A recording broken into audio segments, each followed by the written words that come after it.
Tales from Fufu Forest, the Miracle of Spring. 祷告 Pray. 祷告 Pray. Meow Bird. Meow Bird. 耶稣 Jesus. 耶稣 Jesus. 竹子 Bamboo.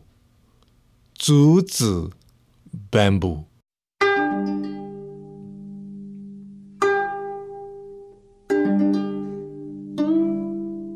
Shan stretched and yawned, then sat straight up in bed. The morning sun had finally fought through the mist on the mountains, and he realized that he had slept much later than usual. He knew that his parents would be long gone by now. It was the season for picking the rich leaves of spring tea, and the entire mountain community was alive with excitement. Shan quickly dressed, did his chores, and stepped outside, shaking off the winter chill that still hung in the air. He pulled his coat tightly around him and set off to see his friends in the bamboo forest. Before he arrived at Fufu's cave, however, Shan found Fei, the Sichuan jay, bowed and weeping.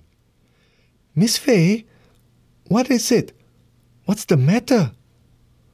"Poor little fellow." Fei shook her head and looked up at Shan. "He's not moving." Fei pulled back her wing to reveal a little ball of fluff. "Now, what's all the hello-bello?" Shan looked up to see Yang, the taking, and Fufu, the always jovial panda, hovering over them. "Ooh, it's a baby." Fufu spoke quietly, maybe for the first time ever. "His nest should be, yup, right here," Yang said, pointing. "It's not fair." Fei sniffed. "He was just a baby." "Not so fast there, Miss Fei," Yang corrected. "Now, weren't you just telling us a story about a girl in a well? They thought she was..." "But she was. She did." Fei quickly wiped her eyes. "I don't know how it happened, but she was gone, and then..." Whoa. Fufu bellowed, waving his paws. "Start at the start?"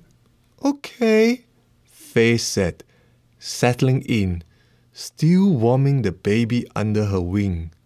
"I was over in Saudi Arabia not too long ago, and I kept seeing this one girl, Ramza," Fei continued. "She was part of a big family. Her father had 3 wives, and there were 13 children in all. They were taught to believe in the Muslim god Allah and his prophet Muhammad. And boy, did they follow every single rule." "Like what?" Shan asked. "Well, for one, Ramza wore a burqa. All the girls did. A black garment that covers her entire body, even her face, because they believed that women shouldn't show any skin in public. And when it was time to recite the Quran, or fast for a whole month, or pray the 5 daily prayers, there was Miss Ramza, right at the front of the line." "Come on, get to the good part," Yang chided. Fei rolled her eyes at Yang and smiled at Shan. "Anyhow, one day at school, a girl did the unthinkable. She shared the story of Jesus with Ramza. It was just a simple gospel track, a little story about Jesus. Ramza took it and looked at it and didn't think anything of it. She was a Muslim, and Jesus just doesn't have anything to do with Muslims. At least, that's what she thought." That's so sad, Shan said. Young Green, just you wait. Then one day, Ramza's father surprised her. He told Ramza that she would be getting married to an elderly man who already had 3 wives. Married? Fufu scratched his head. Married, Fei answered. The elderly man had made an offer of marriage and Ramza's father had accepted for her. Ramza would be the man's youngest wife, even younger than his own children. Ramza was scared. She certainly didn't want to get married at her age, much less to an old man. But she knew that disagreeing with her father would be even scarier.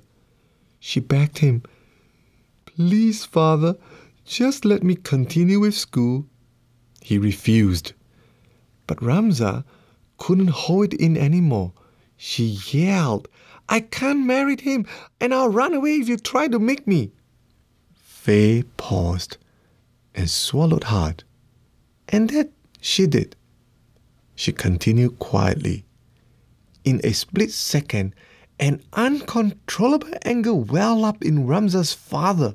With a single move, he ripped a leg off a chair and swung it at Ramza. He hit her in the head as hard as he could.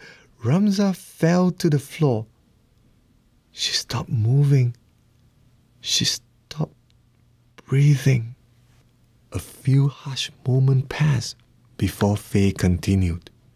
Ramza's father called for his second wife, and together they put Ramza into a plastic bag and carried her out to a secret spot in the desert, to a dry well.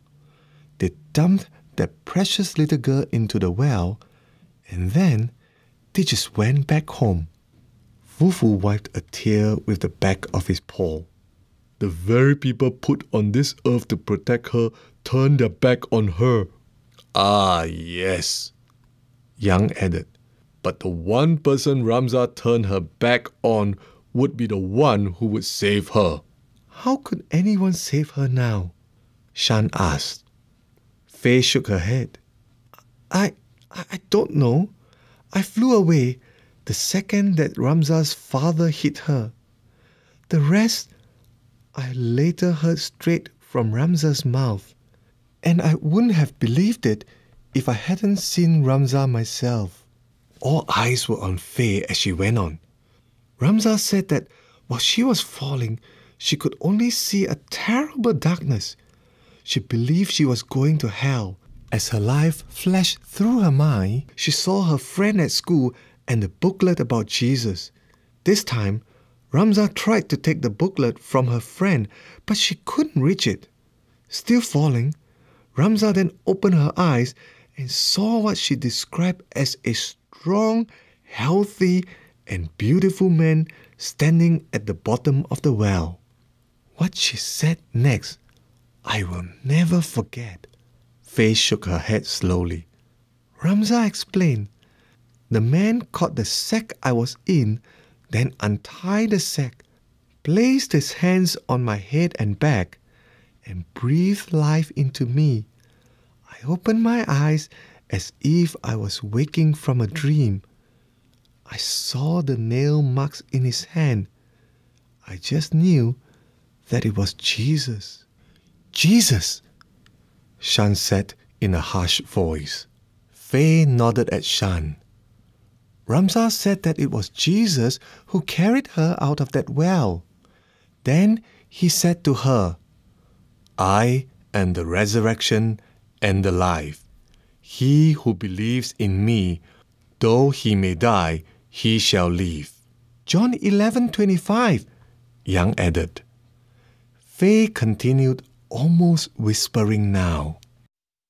Then Ramza said to him, "Jesus, I know that you died for me. I believe in you. I am yours." But when Ramza lifted her head to look at him, no one was there. So, what did she do? Shan asked. She couldn't go back home? Well, God took care of that too, Faye explained.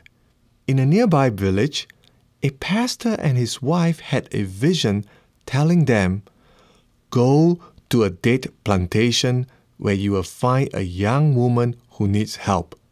And that's just what they did. There they found Ramza praising and thanking Jesus.